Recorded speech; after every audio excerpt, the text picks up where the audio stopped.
Week 16 is here, and so is Christmas time. Now, this week, the professor did what I'm sure most of you have already done. He submitted his Christmas wish list to Santa. So, the professor emailed Santa this week and said, "All I want for Christmas is a fantasy football championship." Santa Claus, being a very tech-savvy individual, he did not email me back. He actually tweeted me, and he said, "Professor, unfortunately, I cannot guarantee you a fantasy football championship because I can't control how the players are actually going to play that week. But what I can do for you is I can have my elves make you this really sweet magical hat." So he put his top elf on it, Buddy the Elf. Some of you guys may actually know him. He's been in a couple movies as of recently.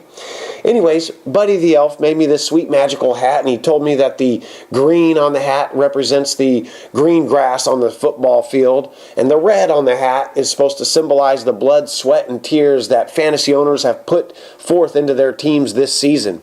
And then he said the bell on the hat actually symbolizes... Well, he said the bell doesn't really symbolize anything. They just put bells on all the elf hats because they're really small and they don't want to get trampled on by Santa.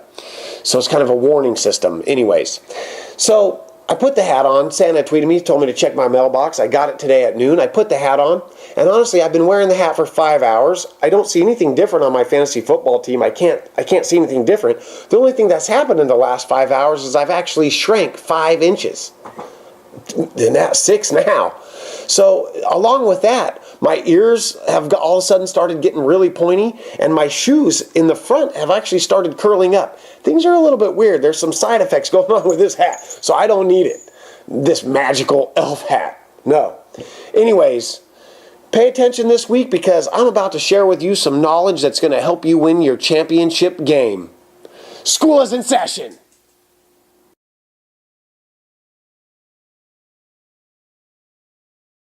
Week 16's first game brings you the Monday night special edition Saturday night football game. It's between the Atlanta Falcons and the Detroit Lions. Now, the one thing you've got to be careful in this game is the Falcons that have already locked up a playoff spot. You've got to be careful how long and how much of the game Matt Ryan, Julio Jones, Roddy White, and Tony Gonzalez are going to play. All those players I like this week against a weak Lions defense. And on the Lions side of the ball, I don't know, Atlanta's defense made Eli look silly. I'm not too high on Matt Stafford this week. Calvin Johnson and Pettigrew are really about the only ones I like because I know they're going to be behind. They're going to have to throw. Those are really the only Lions players I like this week. And now we have the Oakland Raiders at the Carolina Panthers. You know, on the Panthers side of the ball, you've got to like Cam Newton. He's been really strong the last few weeks. The Raiders do not have a great defense, so I think Cam Newton will score you a lot of points, as well as Steve Smith and Greg Olsen. The running side of the game for the Panthers, I'm not a big fan of. Now, the Raiders side of the ball, I think they'll be behind. They're going to have to be trying to get back. That's helped Carson Palmer score a lot of points this year. So in a certain situation, you actually may look at throwing Carson Palmer in. Even if you're in a championship game, he may be a better start than your quarterback. Darren McFadden should actually have a decent game. Now that he's back, he's shown that he's fairly healthy. And I'm a little bit reluctant to start him, but I actually do think Brandon Myers is going to get back on track this week. Now we have the Buffalo Bills at the Miami Dolphins. Honestly, really the only thing to like between these two teams is both of their running games. They both have explosive players at the running back position with C.J. Spiller on the Bills and Reggie Bush and even Thomas on the Dolphins. Now, as long as Bush gets his majority of the carries, then I actually like him this week. You've got to like C.J. Spiller. Both of those players are very dynamic and really can get a touchdown on any given play.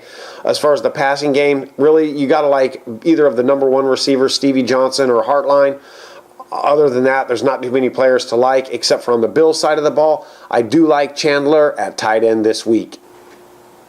Next for you, we have the Cincinnati Bengals at the Pittsburgh Steelers. Now, in this game, there's actually a lot of players that I would like to start. And there's one reason why. The reason is because these players are still playing for something. This game matters. This game still matters because they're searching for a playoff spot for both teams. Now, with that being said, I honestly think the final score is going to be 30-27. I think there's going to be a lot of points scored, which means Andy Dalton should have a decent game. Ben Roethlisberger should have a good game. Mike Wallace, Antonio Brown, A.J. Green, even Hawkins and Jermaine Grisham on the Bengals side of the ball. Now, the running back position I'm not too fond of on either side because both do have good run defenses. On the Steelers side of the ball, at tight end, Heath Miller always gets some action. Next matchup we have in store for you is the New England Patriots at the Jacksonville Jaguars. Now, most people would look at this matchup on paper and say, oh, the Patriots are going to dominate the Jaguars. Well, this is Week 16, where the Patriots have already locked up a playoff spot. So who knows how much of the game Brady, Welker, Lloyd, Hernandez are going to play.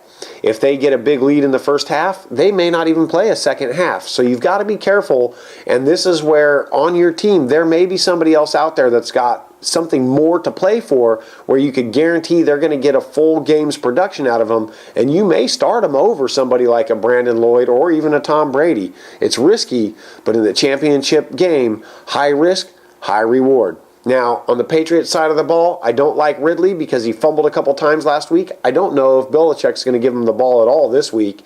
On the Jaguars side of the ball, honestly, Justin Blackmon and Cecil Shorts both have been doing very good for receivers over the past few weeks. And honestly, they're playing for position next year. So I actually think that both of those receivers are going to have another strong week this week against the Patriots. Now we have the Indianapolis Colts at the Kansas City Chiefs. Now, the Colts playing for a playoff position, you've got to like Andrew Luck, Ballard, Reggie Wayne at the wide receiver position, and Avery. And on the Chiefs side of the ball, you really don't like any of them because the Chiefs honestly haven't played a good game since Week 4. Jamal Charles is probably about the only Kansas City Chief I like, and that's just because the Colts don't have that great of a defense.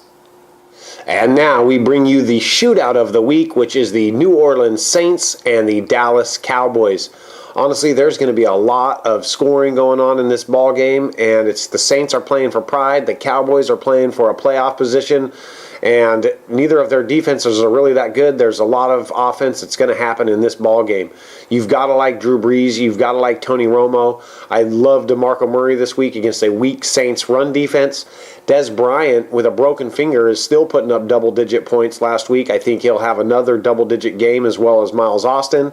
On the Saints side of the ball, you've got to like Colston, Lance Moore, and Jimmy Graham. And on the Cowboys tight end, Jason Witten, you also got to like him this week against the Saints defense that gives up a lot of points to the tight end position. That brings us to the Washington Redskins at the Philadelphia Eagles. RG3 is back. For those of you who did not have him last week because he was out with the injury, I bet you're feeling good about your chances this week because he scores a lot of points, and against the Eagles, I'm sure he'll continue to do the same. Alfred Morris at running back, I actually do like him. The Eagles' run defense is not that good.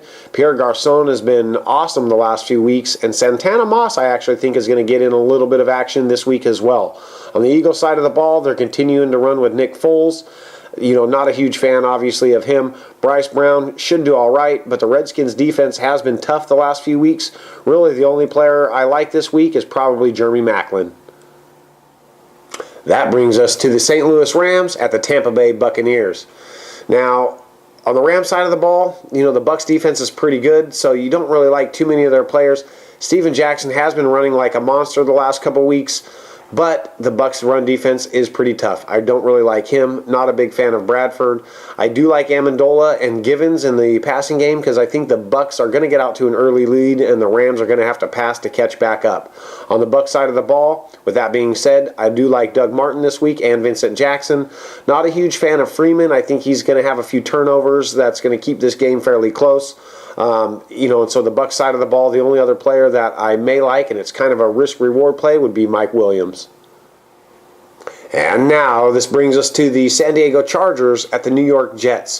First off, what's going on with the Jets? Why would you bring in a high-priced guy like Tim Tebow to not play at all this year, especially when Sanchez has stunk it up? And now they've announced that Sanchez is not going to be starting this week. It's going to be Greg McElroy, Whoever this Greg McElroy is, well, he won a game a couple weeks ago when Sanchez didn't start, but that was also a game that was 7-6. That means nobody on the Jets team is really worth having on your team. Chargers side of the ball, Phillip Rivers, you know, he's been way too up and down. I'm not a huge fan of him, especially now that they've lost Ryan Matthews. Who's going to be filling in at running back for him? Who's going to step up and take over the workload? Maybe Ronnie Brown. We'll have to see about that. But on the receiving side of the ball, I actually do like Malcolm Floyd, and I do like Denario Alexander and Antonio Gates, because I don't think the Jets are going to be able to stop the Chargers enough to keep them from scoring their points. And that brings us to the Tennessee Titans at the Green Bay Packers. Really, the only thing you've got to be a little bit careful with the Packers is because they've already clinched a playoff spot in their division, how much are Aaron Rodgers and James Jones and Randall Cobb and people like that going to play? Now, I do like those three players this week because they are going against a subpar Titans defense. Hopefully, they'll score enough points, you know, that if they do sit in the third and fourth quarter, they'll have already got you some double-digit points. But I do like those three players on the Packers side of the ball. Titans side of the ball, I do like Chris Johnson. He's come on pretty strong in the second half of the season. He had a good week last week. Packers don't have a great run defense, so I do like him this week.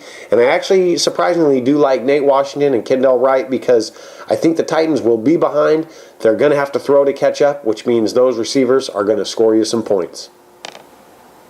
The next matchup we have in store for you is the Minnesota Vikings at the Houston Texans, a game that features two really solid defenses. Now, on the Vikings side of the ball, the only one you really got to look at starting is Adrian Peterson. The guy is half man, half amazing. He is going against a good D, but it is a better AP. Honestly, defenses have tried to key on him ever since the Vikings have lost Percy Harvin, because really they know that he's the only player they need to stop, and if they can stop him, they'll win. And honestly, none of the defenses have been able to keep him in check. He really is a beast. On the Texans side of the ball, Arian Foster, I'm not a huge fan of him this week, with the Vikings do have a pretty stout run defense. And Andre Johnson and Owen Daniels in the passing game, I think will score quite a few points because the Vikings pass defense is still a little bit suspect.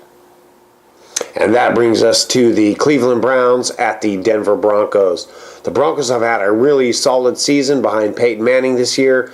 The only thing that's going to concern me in this game a little bit is how much playing time is Peyton going to get, since they've already locked up their division and a playoff spot. He may only play the first half, first three quarters, especially depending on how big of a lead they have. Now, if he plays most of the game, 3 quarters or more, I like him. I like Eric Decker and Demaryius Thomas. I especially like Noshawn Moreno in this game. I think he's going to have a really strong game. The Brown side of the ball, I like Trent Richardson. Yes, he's going against a tough Broncos defense, but he's a main key of their offense. I think they're going to find a way to get him his touches, and he will score a touchdown, so he should get you good points. Now, they will be behind, and so you'd expect Brandon Weeden and their receivers to do well, but the Broncos have a really tough pass defense. I don't really like any of the Browns' receivers. That brings us to the Chicago Bears and the Arizona Cardinals. Bears side of the ball, you've really got to love the Jay Cutler and Brandon Marshall duo. If you have either of them, I definitely would start them.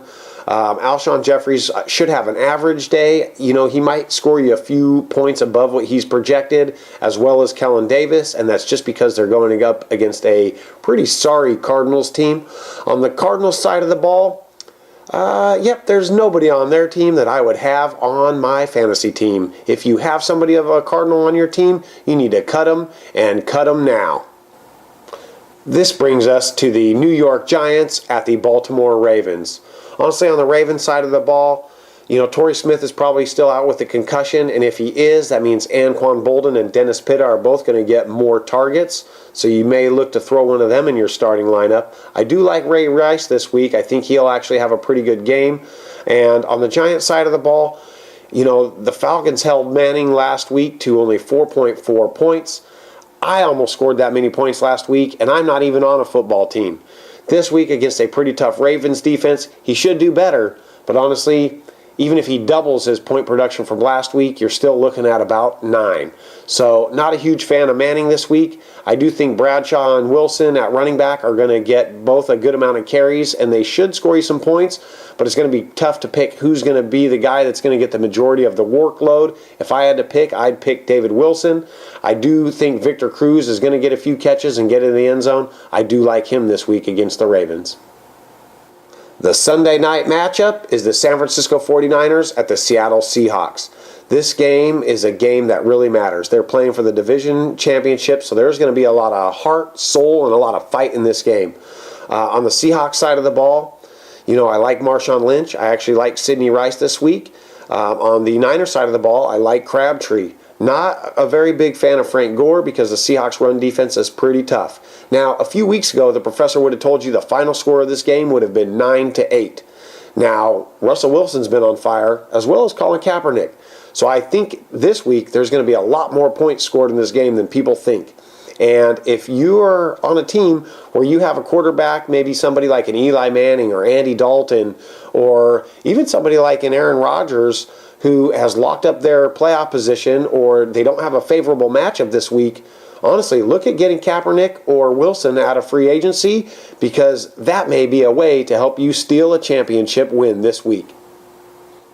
Risky business. That is the theme of your championship game. If you go into your championship game and you are overmatched or outmatched in a lot of different positions, don't forget about that high risk, high reward play where you can play somebody who isn't your, everyday guy that's going to, guarantee to score you 20 points, but is a guy who should get you 6 or 7, but has that chance to go off for 25 or 30. Look for that special player. He can help you steal your championship this week.